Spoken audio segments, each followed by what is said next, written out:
the cloud. All right, welcome back, everybody, to Devil's Advocate. I am so psyched about my guest today. He is sitting in a white void in front of is that a casket? Yeah, technically I'm sitting in an Adirondack chair that is inside. And Yeah, I found a website where you can design your own coffins. And that's just it's beautiful. Just That's butts just- all over it.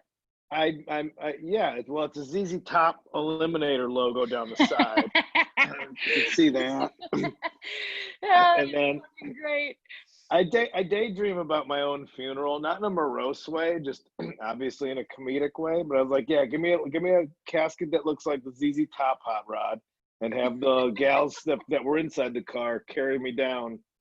But then I found the casket website, and then you can put text on it, so it says "Never Forget" on the top. You're the perfect guest for this podcast. This podcast is you guys. Let me do the professional introduction. My guest today has a new album coming out called Trampoline In A Ditch. I'm sorry, I had to grasp for the words there. Trampoline In A Ditch. Kyle Kinane, everybody. Fucking hilarious comic. Kyle, thank you for doing this. Thanks for having me. I appreciate it. Before you came on, I was watching the joke that you just posted on Twitter, the animated one about about the old Kyles, or yeah, nobody.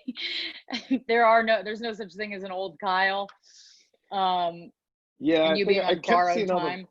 I kept seeing all the memes about Kyle's, and I was like, as much as I'm like, it's not true, and then I'm like, yeah, well, you started trying to think of an older one. Yeah, it's like I mean, it's my name, and I'm fine with it, but it's a pretty dipshit name. It's pretty indicative of parents that like, this is like a cool name for our kid, and then your kid's not cool at all. So, so you defied the odds in multiple ways. I don't think I did. I've punched out 2 laptops in the last couple of years, so I am very much so a living personification of the meme that was to encapsulate the personification. So yeah, all right. So you're living up to your name. That's good. That's good. Sadly. Yeah, you don't want to disappoint the other Kyles. Oh yeah, because that's what a caliber of what a group you want to live up to. Listen, they're not a great group, but they're your group. Yeah, shit, can't help that. So I was just seeing you moved to Oregon, right? Yeah, I guess we're kind of admitting that it's kind of like, I guess, when you're pregnant, you can't tell people for a few weeks because you're not sure. But I guess we're sure that we live here now, since we've lived here for 2 months. But we still have an apartment in LA, but had an opportunity to move up here and just kind of get out of a city through everything. Yeah. So we're like, why not? And we've been up here, and we're spending money on an apartment we're not in. Nobody has to be there for any reason, so we're just kicking it up in the burbs up here. That's fucking great. I've been daydreaming every day about moving to the Catskills. Yeah. Were you in New York? I came back to New York. Me and Andy came back in May, and because we were out in LA for a while. Yeah. And then everybody was like, why are you going back to New York? And I was like, I just had this feeling. I was like, even if we're back in New York in the middle of Corona, like at its peak, I feel like I'm going to be less lonely than if I'm in LA. Because yeah. It is, I hate to say it's not so binary, but yeah, I'm the other way. I'm like, whatever happens, just don't let me end up in New York City. And you know what the great thing about New Yorkers is they're not defensive at all, and they really are understanding when you say you don't enjoy New York. Yeah, I mean, because nobody who lives here likes it. Nobody fucking likes it. It's like we're masochists, and I don't even like saying that because it feels like New Yorkers brag about it, like it's something that they're proud of, and it's not good. I mean, I've walked out of my house and seen like especially now, it's gotten worse. It is like there's like 6 people that are just like overdosing when I walk out the door. But And I mean, that's a lot of cities right now. I used to have a joke that nobody liked, where I was like everybody's like, if you can make it in New York, you can make it anywhere. I'm like, no, if you can make it in New York, you're a sociopath and you should stay there. That's what it means. It means you're not fit for anywhere else, but you can trudge through the clouds of piss fog and diarrhea smoke that bellow up from the underworld in order to do 19 sets in a night. I'm like, good for you. I can't do it. I'm glad you can. You're a better comedian for it. I've made the choice to move to LA because I was like, listen, if I'm gonna go try and be a comedian, that's already a ridiculous uphill battle. I'm gonna go to a place where at least the environment isn't fighting against me. Being from the Midwest, like meaning cold and like a cityscape. I'm like, at least if I'm gonna be depressed, I'm gonna do it under a palm tree. Yeah. Like, it's harder to be sad at the beach. It is. It's much harder. And I think it's just a question of like, are you one of those people who like, when you're sad, you kind of, do you like to revel in it at all? Do you like to really just, like, I love to like cuddle up with it, you know, and be like, I'm depressed and it's great. Well, well, that's the funny thing about comedy is you have this public outlet that if you are sad and can process it in a way that people laugh at it, then it makes you less sad because you've been accepted. It's like this, like you talk about your horrible behaviors on stage, and if people are laughing at it, and if you're not bragging about it, you're just being honest, like, I'm not happy, this is who I am, but people laugh at it, it's this acceptance, and then you feel okay. So it's almost, in a weird way, if you're good at comedy and you do personal comedy, it's like this planned obsolescence, because then people like, my day job sucks. I'm like, that guy's real funny about talking about his day job. We should give him money for comedy. And then they don't have a day job anymore. It's like, well, I got to find the next thing that's making me miserable. Yeah.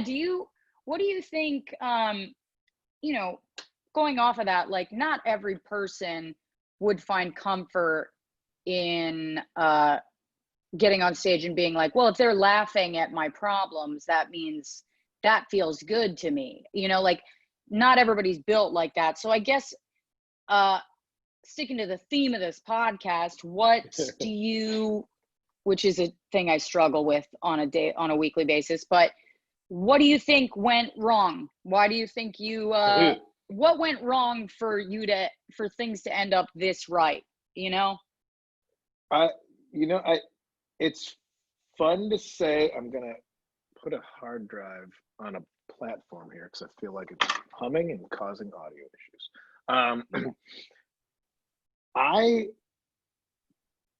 Nothing went wrong because I never applied myself. That's what's like it was like, what's the trauma? Or was like, no, I think I just went with the flow to a fault. Like if comedy didn't come along, I would have been mired in just lower middle class, managing a warehouse and just what am I saying? Oh, getting drunk every night as I'm sitting there drinking a beer. But it's the first one of the day. But I think the things that went wrong is like the weird little roadblocks that came up. Like, oh, I didn't apply myself. I went to college because I thought I was supposed to. And I was smart. What'd you go to college for? Nothing.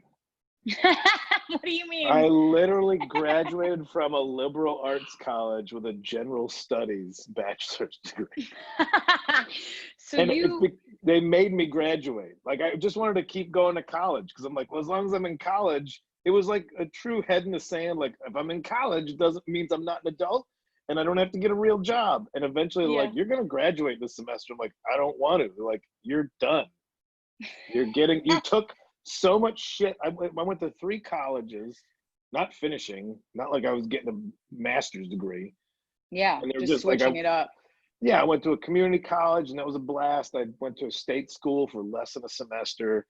And then I was just working part-time jobs and screwing around and just, the same kind of, I guess, tired, prolonged adolescence that you heard about everybody. But I guess what went wrong is my parents were maybe a little bit too supportive, which led to me living at home till I was 26 years old. I think they could have pushed back against some of that. I could have used some School of Hard Knocks. It was all soft knocks. They could have been like, you've graduated from this as well. Yeah, go do something real. I'm like, no, I've got like a couple part-time jobs. My mom would let us have band practice in the basement. Yeah. And like this, like I made jokes like, this isn't punk rock. We're supposed to be like struggling, but you were in a band? I didn't know you were in a band. Yeah, not many. I keep it that way. No, what do you play?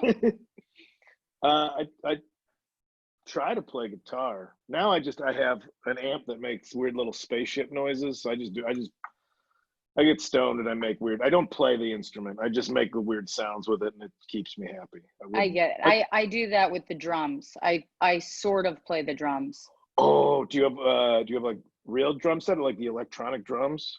No, like I would love to get an electronic drum set, but when I'm not good enough to like invest in it, so I don't.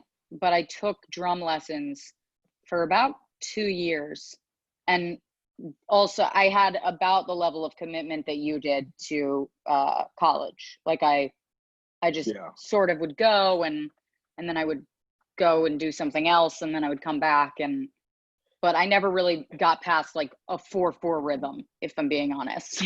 No, that's all I have. But I bought, I've been lucky enough with stand-up that I would celebrate with like usually a new guitar or something, just something from Guitar Center, not like some 1968 Les Paul type shit, just something from Guitar Center. I would buy myself because I'm like, what's going to make you better at guitar is another guitar, not lessons, but another one. Hey, the thing that you're shitty at, get another one of those. Yeah. But I love that idea. Like if you just keep buying a new guitar, one of them will you'll just pick it up and be like, what the fuck? Or the idea that like your investment has now, directly influenced your enthusiasm. Like, no, you're still just as lazy, but you're also out that much money. Right. I got the electronic drums, and you could just put it on spaceship sounds. And I don't even need a beat. I just listen to me. I'm Reggie Watts. Outwardly, it's a disaster, but I'm like, oh man, these bleep bloop sounds, these are great. That is so great. I love it. I wonder if Michael Winslow's angry at Reggie Watts' career. What? I said, I wonder if Michael Winslow is angry at Reggie Watts' career. This is embarrassing, but I don't know who that is. He's the guy from Police Academy who just make all the sound effects with his mouth. Oh, shit. Yeah. Exactly.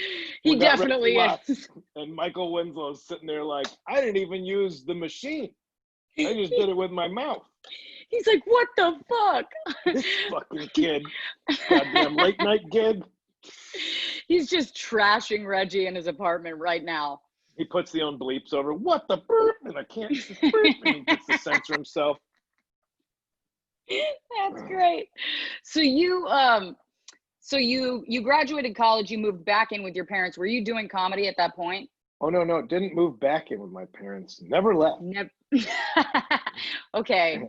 I lived with my parents till I was 26 years old, and then I moved to California.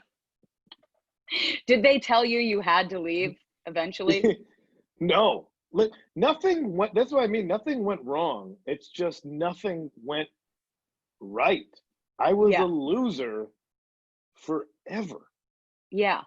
Well, I mean, it's in a way that's kind of, I hate to say it, but you were kind of taking Oprah's advice. Like, oh, really? you kind of were. Like, there's like an Oprah, I think Oprah said it. It sounds like something Oprah would say, where she's like, listen to your life and just do what your life is like telling you to do. And it sounds like you lived like that, which I think is a great way to live. Like, there's no sense in, I talk about this a lot with Andy, where we'll be in the apartment just like fucking around, just doing nothing for the day. And he's like, we should look for a house on Zillow, or we should go for a hike, or we should do that. And I'm like, well, no, we're doing nothing right now. Mm-hmm. This is what we're doing. Just let's do what we're doing right now. Okay. You live like a golden retriever a little bit. yeah, I was always like in I was public school smart, Mm-hmm. which meant I think the people around me are like, oh, he'll be fine because he'll get into a college. Yeah. And then you'll just follow that pattern of Right. like, college, you'll figure out that your dreams are stupid and pick a job that doesn't make you happy, but it's a real thing. Yeah. And then after that, you'll be competent enough to make your way up, and you won't be stuck at, I guess I wasn't expected to be limited by my, I was limited by my ambition, not by my intellect. If that doesn't sound any more asshole, I don't know what does. But No, that makes sense. I get it. but it was public school smart. It wasn't anything exceptional. It was just that, oh, I was on the other side of the bell curve for public education.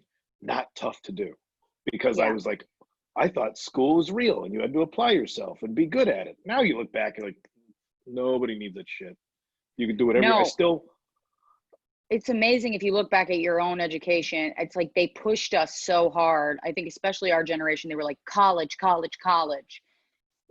And I Mhm. look back and I'm like, none of us made any money from whatever the fuck we did in college. None of us. Yeah. We all ended up making money in some jack off way. Yeah. Like we all just like had an account that took off, or a thing that just something that none of our parents would have ever imagined being profitable, and we all just kind of made it like that, you know. Well, and also because we're from uh, I mean, I'm 43, but I think I don't know what label my generation is, Neither do I. but Is that millennial? I guess I don't not. know. But the first ones that kind of went out and went like, oh, college is debt. College doesn't guarantee a job; it guarantees debt. Yeah. So yeah, you had to make money from some screwball shit. And like this was the late 90s. I mean, I graduated. I went to school off and on for 8 years. That's how long it took for me to finally get a bachelor's degree from a liberal arts college. That's how long it took. you could have gotten 3/4 of a medical degree. I graduated high school in 1995, and I got a college degree in 2002, I think. In general studies. In general study, like they're like, you're just done. I'm like, what? What does In that what? They're like, mean? it meant I was done with college. I finished enough college that I got a bachelor's degree because I just kept taking stuff that seemed interesting because it was a liberal arts school. So I'm Yeah. like, I'll take a poetry class, I'll take a drawing class. I'm like, I'll hang out, and this I don't have to get a full-time job because I'm a college student. Yeah. Meanwhile, everybody else is like, we're having a kid, we bought a house. I'm like, that seems terrifying. I would rather keep going into debt with college, except I wasn't going into more debt because I was just piecemealing it out. Yeah. So Yeah. it was You're just never spreading it out. accumulating. Yeah, it wasn't accumulating like you graduate in 4 years. Here you owe however much, 100 grand or whatever it would be. That's funny because it's almost like you wouldn't even fully apply yourself to just having fun. You were Oh no, like, that I did. I did a good job on that. That was my priority. That's why everything else took so long. And then my parents were mad about it because they're like, well, he's got a couple of jobs. That's where I like. That's where it went wrong. Was the graduation of high school where there's this expectation of like, now you'll go to college. I, I'm like, college is $20,000 a year. I don't have a fucking clue what I want to do. Why am I just going to spend $20,000 right, for not right. knowing it? I'll go to community college, and community college was a blast. I loved it. I worked part-time at a donut factory. That was one of my jobs. So I'd go and work at like not even donut, like a legit donut factory with like conveyor belts and stuff. Yeah. Rachel always laughs because like one of my jobs, I would just stand by like this deep fryer that was 30 feet long with a stick, and the donuts would come down, and they would hit a wall in the middle that would flip them, and if they didn't flip, I had to hit them with a stick. That's what I did. 18 years old, I was a union employee, and my job, I wore a hairnet and I had a stick, and I would flip donuts over, and I got to eat donuts every day for lunch, which was I great. I love thought that that in the was the middle of this best. story, you disappeared behind the casket and your face Oh, became a butt. And it was like, seems appropriate. I'm sorry. I didn't mean to It's just seems interrupt. It was just appropriate. No, perfect. it's on par for everything else. Oh, he turned into an ass. That makes sense. So then how did you end up getting into comedy? Were you like, and I'm sorry, I know you probably, I mean, we've all been asked this question like ad nauseum, but That's all right. you know, how did It's you, interesting. yeah. Everybody's story is interesting. Well, for the most part, some Yeah. people told me I was funny and I should laugh. I was so sick of my own self. I can only I think there's a self-awareness with some, I don't want to say all comedians. Comedians I enjoy, there's a self-awareness there. And it's not just a pat on the back, aren't I great? And let me tell you how the world works. I'm drawn to people that if they're angry about something, they ask themselves first, well, why am I angry? Is it that this thing is wrong, or that maybe I'm processing information incorrectly or processing my emotions wrong? And so I was always kind of self-aware. So this whole time that I was a loser, I kind of knew I was a loser. So Yeah. I never deep dove on hard drugs, but I numbed myself out for many, many years. So every night was, you're not going to college, you live at home, you don't have somebody else in your life, and you have no prospects for a future. Better go get fucked up and then go to sleep and do it over again. And I did that for a long time, to where eventually you wake up and you're like, whatever age you are, you don't believe you're that age. And you look at how little you accomplished. And so I was, at that time, I started when I was 22. Started comedy? Yeah. Okay. So I had been out of high school for 7 years. I was working at a gas station, and I would, I was working at a gas station living with my parents as a 22-year-old. And what a cool thing, right? And I read in the paper that they were having, I always liked stand-up. I always watched stand-up on TV, but I had no idea where you started stand-up. And so I read on in a newspaper every morning at the gas station. I'd take the newspapers and flip through them.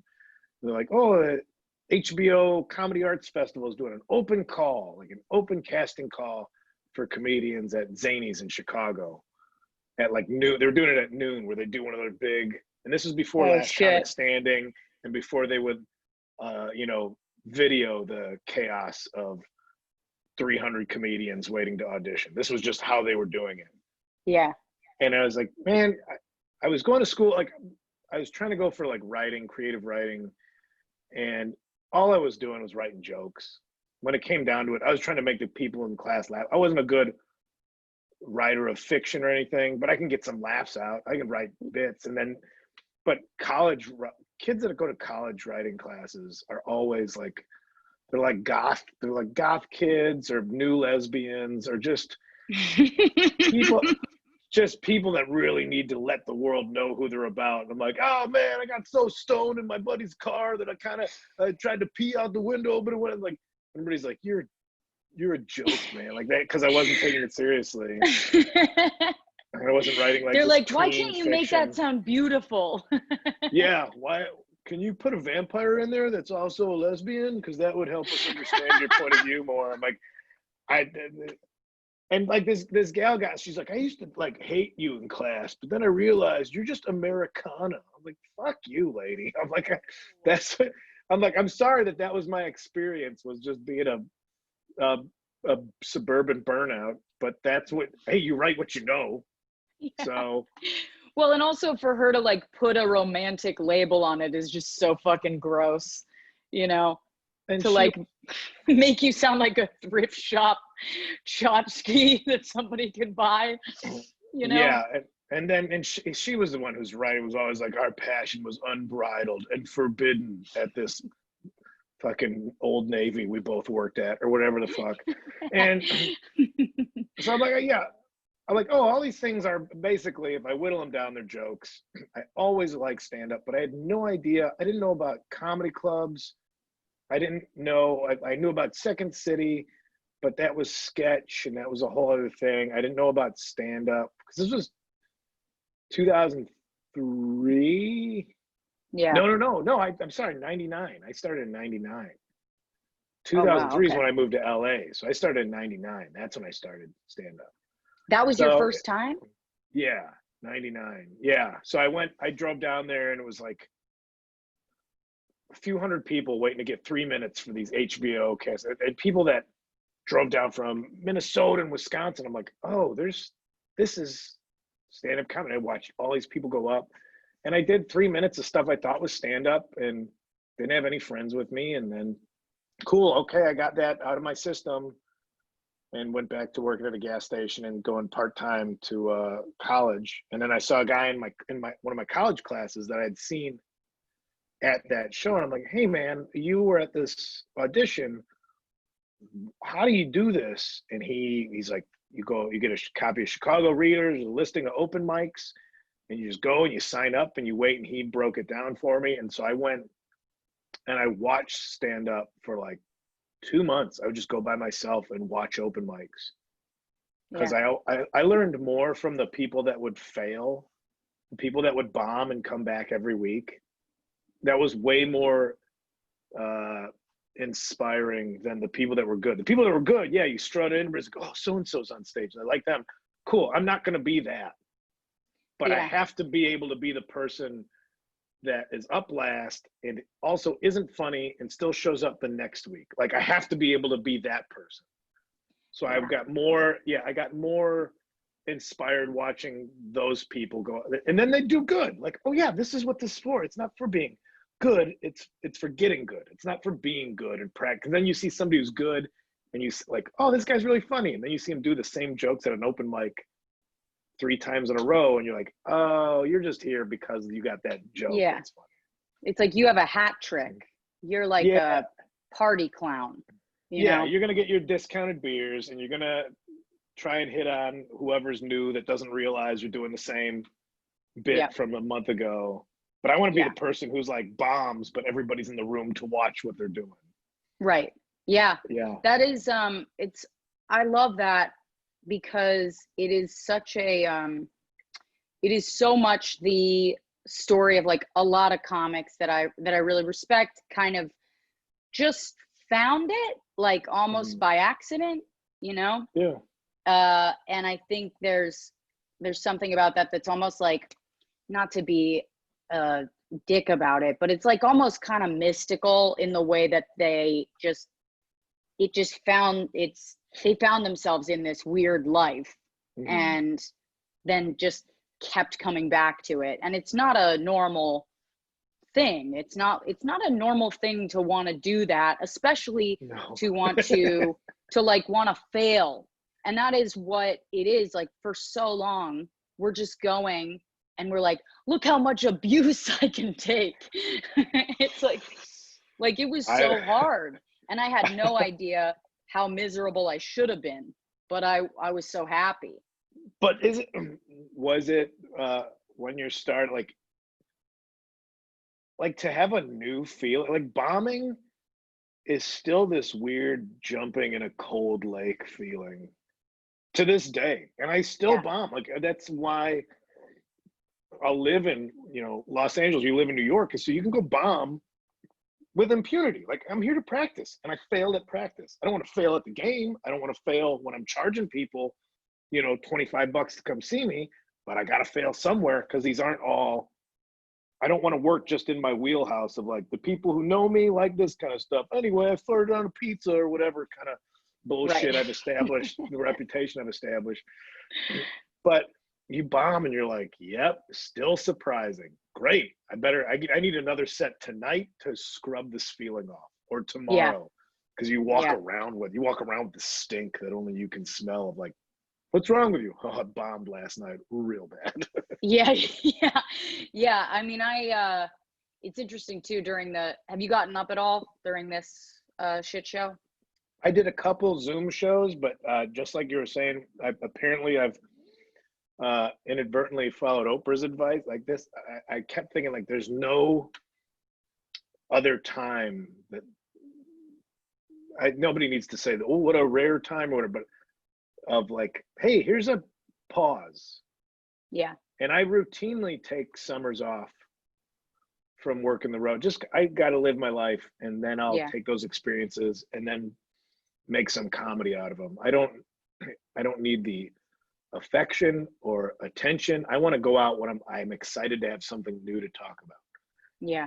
So I take the summer off anyway. And so now this is just a long, like, forced pause. I'm like, cool. I'm going to live my life and get into my interests and my hobbies. And I'm still writing, but I'm not. Yeah.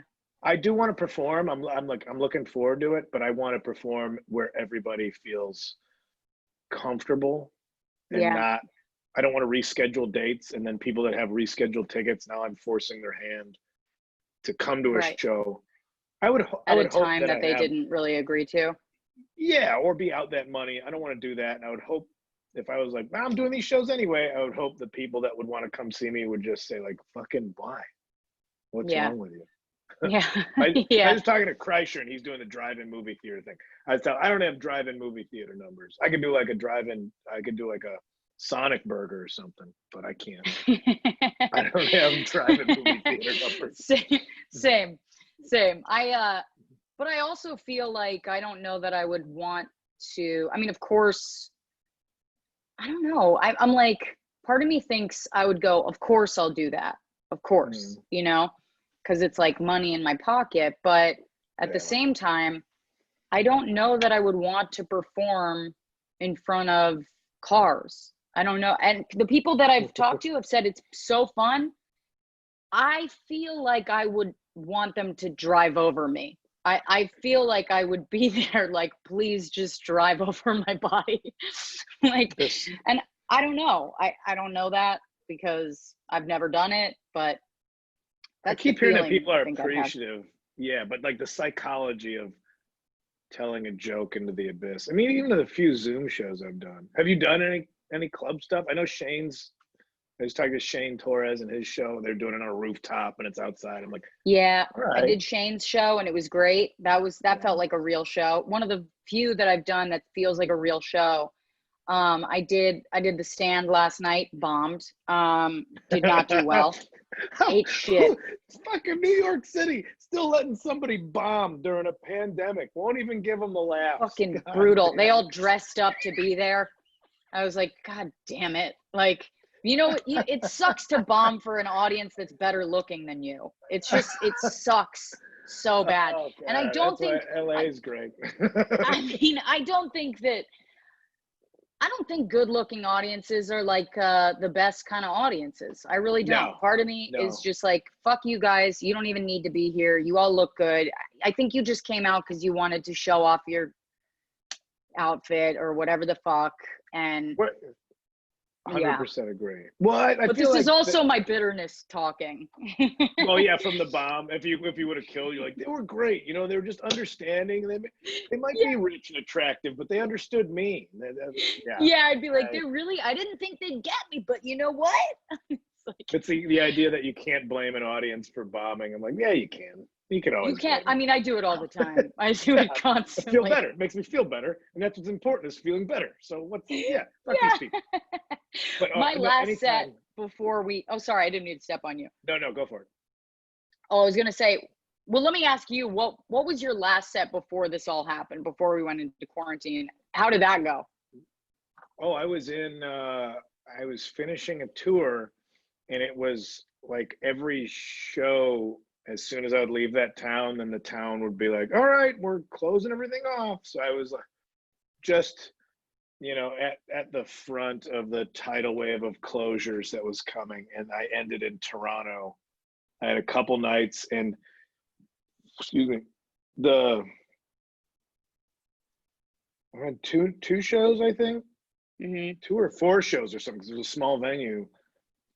But it was like sold out ahead of time and added shows, but then all the shows were like, well, it's like 70% capacity, then 50%, and then smaller and smaller numbers that people were showing up. Was this at Comedy Nest, or where was this? No, I was at it was like a nightclub bar, like a music venue type spot, but it was small. It was about the same size as a comedy bar. Yeah. Oh, that's what it is. Yeah. But so, and it was weird because, all right, we're still doing these shows, but like there was only a few people out at them, and they were having fun, but everybody's sitting apart. It was when you got the first feeling of, oh, what's happening? And then I was in Canada, and I was like, am I going to be able to get back in time? And then, yeah, then I came back and I self-quarantined. I was like for 2 weeks, kind of living in the side bedroom that we had, just to make sure. Yeah. Rachel's got asthma, so we got to be careful about that kind of thing. Yeah. But yeah. So yeah, that was it. And then I did a couple Zoom shows, but I realized I wasn't taking them seriously enough. And I'm like, I got to be careful. I'm just getting drunk in my garage and saying whatever I want, forgetting that there's an audience watching it. And that they could be recording it. Yeah. What's how people get in trouble on podcasts? Like you're just hanging out with your friends and you know that other comedians, not to excuse behaviors, but we both know we can make jokes that are like, we know we're joking, right? Because we're comedians and we're aware of what we, believe in this and that, forgetting that, oh, this comfort level is not shared by someone just listening to it that doesn't know. And then that's how you get fired from Saturday Night Live. Yeah. It's wild too, because it's one of those things where, it's not to excuse anything, but at the same time, like a little bit, like it is a little bit excusing it because we're not going to win this conversation. No, we won't. We definitely won't. But I feel like you're right in that. I mean, even on my own podcast, I get so paranoid about what I say. And it's like, and this is when I'm doing like solo episodes, when I'm just talking about myself or my family. I'm just like, fuck, I don't know what's gonna, it's like, it won't, well, whatever. This is a dark hole. We won't win. We're gonna lose. We won't win. We can just pack ourselves into that coffin and just bury ourselves alive. Comedy's subjective, so suck my dick, you fucking losers who don't realize it. I was joking. I'm like, I wish I could get canceled. It'd be the most press I get. Oh my God. Tell me about it.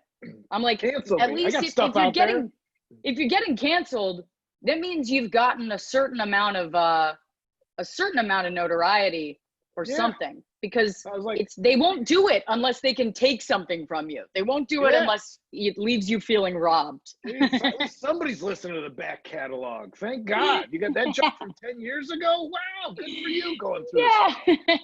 Got those 37 cents from iTunes for you trying to get rid of me. Thanks. Yeah, it's crazy.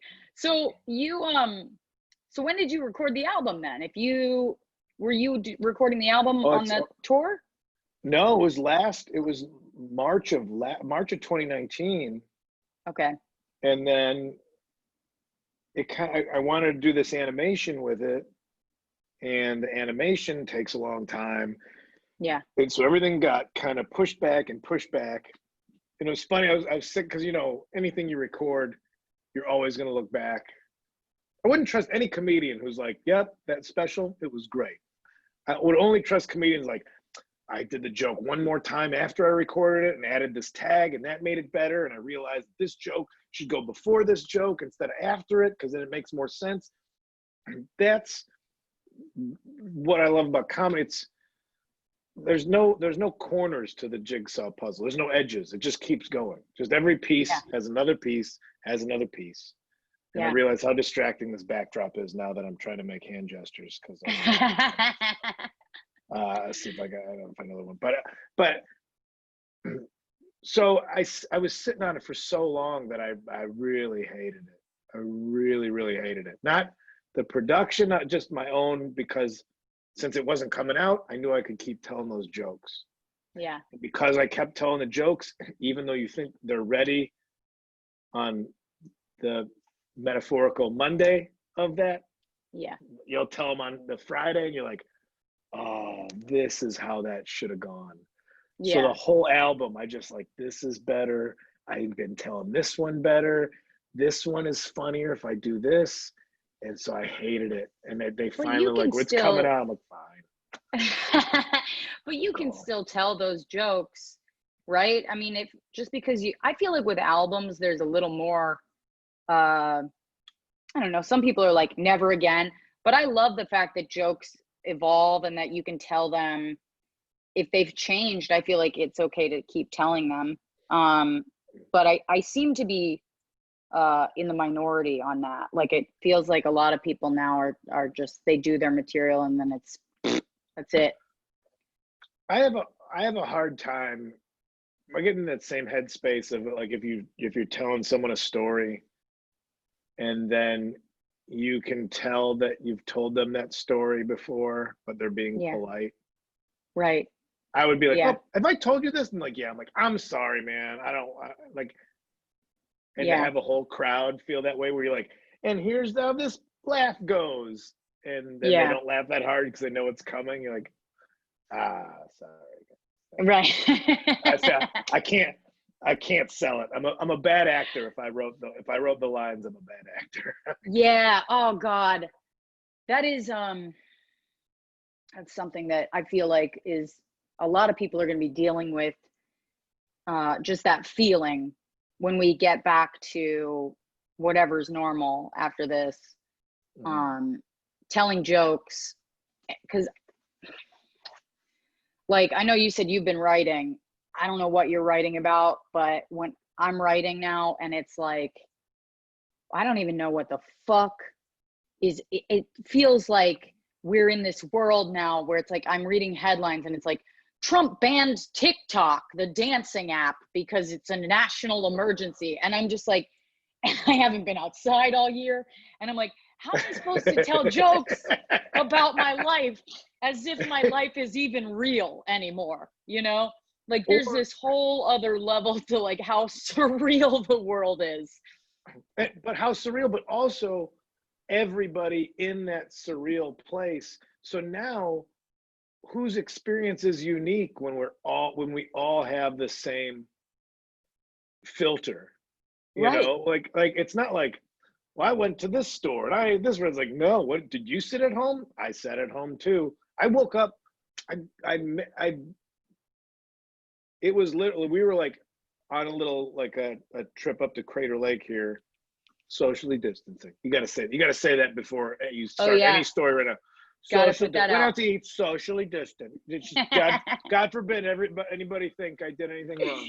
Yeah. But 5 a.m, I had to like make sure I wrote down a joke, but it was like it's only jokes that have nothing to do with anything. It was just about how, and I think it's probably a Dimitri Martin joke because it's just like I wonder if horses and horse trailers know about chariots, and that's it. Like that. I just, yeah. And I'm like, and then I'm Googling Dimitri Martin bits because I was having a hard time going to sleep. So I Googling Dimitri Martin bits. See, now I'm just shitting on comics I'm not friends with, and that's not cool.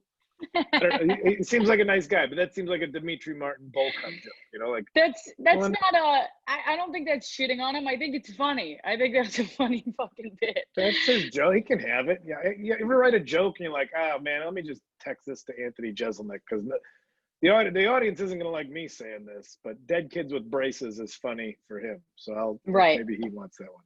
That does, yeah. If Dimitri Martin's watching this, horses in a horse trailer being towed by a truck, it's kind of like they saw stagecoaches and they're like, not for us. Let's switch it around. Anyway. Yeah. Like and I said, Dimitri Martin is definitely not watching this. So, you know, we could shit on him for that. It turns out he's the most vindictive motherfucker you've ever met in your life. He's got Google alerts for audio, like for when people mention him on a podcast. What happened to Kinane? Well, he said some shit about Dimitri, and he ain't getting booked anywhere anymore. You didn't realize the clout. You realize the clout that guy had. What a perfect death for a Kyle. Oh my God, fucking Kyle got taken out by a Dimitri. Full circle. My name was supposed to be Bruno. How awesome would that have been? Bruno? Bruno. Seems like a dog name to me. It was my grandfather's name, and he died a couple days after I was born. So here's where the podcast went wrong for you. Anyway. I was gonna say, well, I'll go fuck myself. That's my favorite comeback. I'm just gonna go over here and go fuck myself then, if that's the case. Well, I'm gonna jump off a mountain. So so here's a fun surprise. And it's actually the perfect time to mention this. At the end of my podcast, I do a segment called Bad Advice for listeners. Dimitri Martin's been next to me the whole time. So that'd be hilarious. I just have Dimitri here.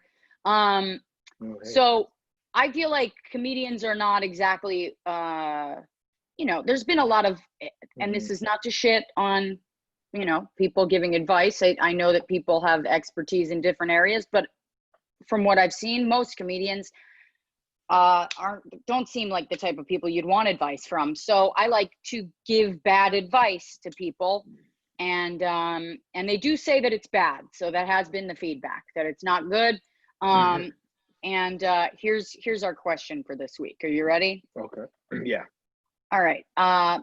Hey, Rosebud, I'd love to hear your bad advice. I know two sisters who are currently fighting and not speaking due to disagreements over politics. Ooh. One sister is an educated liberal who lives in a blue state. The other sister is an idiot. Just kidding, but she is. The other sister has moved to a red state, become a stay-at-home mom, has a GED, and proudly says college wasn't for her. And look, I know this. Okay, the tone of this is problematic. And loves to say how street smart she is. She claims her politics are in the center, but they're actually far right-leaning. She loves to post her social media that white privilege doesn't exist and reshares videos of Black people who don't believe in BLM. She's a hot fucking mess. Anyway, after getting into a huge fight over racism, they stopped speaking. Following the fight, the red state sister wrote a long-ass letter to the blue state sister detailing how much she hates her. Blue state sister is supposed to get married in the fall. Let's pretend she will get married as planned, and understandably doesn't want to invite red state anymore. And now their mom's saying if the red state sister isn't invited, she won't be coming either. What do you think blue state sister should do? And is this her fault for letting the fight get this far? Okay, that's it. That's all I'll give. Doesn't sound like it was written by a third party. Yeah, it doesn't. It doesn't sound like it was written by a third party at all.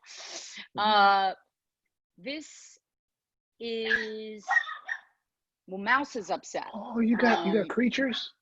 Yeah, I do. You want to see her? Mousy, come here.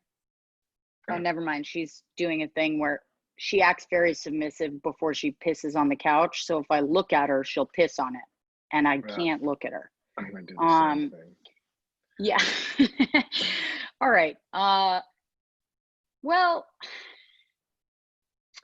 I almost feel like these people don't need any bad advice because it feels like they've already taken a lot of it. Revenge is usually bad advice, and it seems like that's where they want to go. Yeah.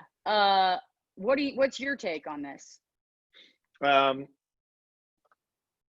mean, it's depending on the budget. Fake wedding with only Black people and invite red state sister to be in the bridal party. Right. Yes. Or make her an usher. Yeah. Oh. Make her not. Or I mean, this is the thing. What is blue state sister? Is this going to be a diverse wedding? Pair her up with the most militant Black Lives Matter Black person you have in the bridal party, and just face to face it. Make sure your friends don't put your friend clue your friend into lean into it. Yeah, I say invite the red state sister and then dress like the Democrats when they did the whole remember when they put on what the fuck is that? I just that's saw what you do. I'm like, I'm you not just even have a wedding on this one. You dress like the Democrats when they were passing anti-racism legislation, and they all looked like, I think Brendan Sagalow tweeted that they all looked like they'd gone to the gift shop at the Lion King musical. That's the way you do it. You know, and that way it'll bond you guys together, because your wedding is going to be absolutely problematic and bordering on appropriation, and well, absolutely Yeah. appropriation. And then you guys But have in something in order to common. push the correct agenda. Yeah. This is bad advice, right? It's bad advice. Yeah, it's bad advice. Therefore, appropriation is okay as long as you know the end goal is to right the ship, and that's not the phrase you want to use when talking Ever. about appropriating Black culture. Yeah. So that's, I think this might be the worst advice we've ever given on the podcast. And Well, in that way, I think we've really done our job. Kyle, you've been a fucking great guest. Thank you so much for doing it. this was a blast. Thank you for having me. And you were one of the last people I actually got to hang with before this shit hit the fan. We all went to Magic Castle, and it was a fucking great time. We're still like, why we're paying a lot of money to be a member of a Magic Castle we can't attend. And they're so desperately sending out emails like, maybe you want to watch this on video. I'm like, I want to fucking watch magic on YouTube. Defeats the purpose. It's like, get the fuck out of here. No, like I drink overpriced martinis designed by Neil Patrick Harris and watch this guy pull a scarf out of his ass in real life. That's what I'm paying money for. Yeah. Well, we'll get back to it eventually, you know. It'll happen. Kyle, where can they find you? Where can they get the album? Give us your plugs. Just Google my name. It's the internet. I can't, this is where I can't even pretend like people remember, like, and it's on the. No, they do. I promise you, my guests always do. They look people up and they follow them. It's me, Kyle Kinane, and then you'll find it. Yeah, you guys navigate make sure you get his album that he hates. No, it's good. I couldn't sit with it for too long. I was like, I totally get it. You guys get his album, Trampoline in the Dirt. Trampoline in a Ditch. Trampoline in a Ditch. Sorry, I fucked it up.